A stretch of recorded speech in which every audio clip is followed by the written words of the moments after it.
على هذا البحر، والذي يذكرنا طبعا بالماضي التليد، ماضي الأجداد، ماضي الآباء، ماضي طيب صراحة يذكرنا بهذا الماضي ظهور هذه الطيور وهذه الأسماك الطيبة اللي كان الله سبحانه وتعالى سخرها لعباده الطيبين، ما لا عين رأت ولا أذن سمعت ولا خطر على قلب بشر.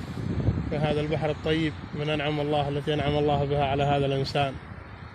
سبحان الله، منظر صراحة طيب، تجد الطيور وما شاء الله موجودة على سيفة هذا البحر. سبحان الله، سبحان الله. جزاكم الله خير، جزاكم الله خير.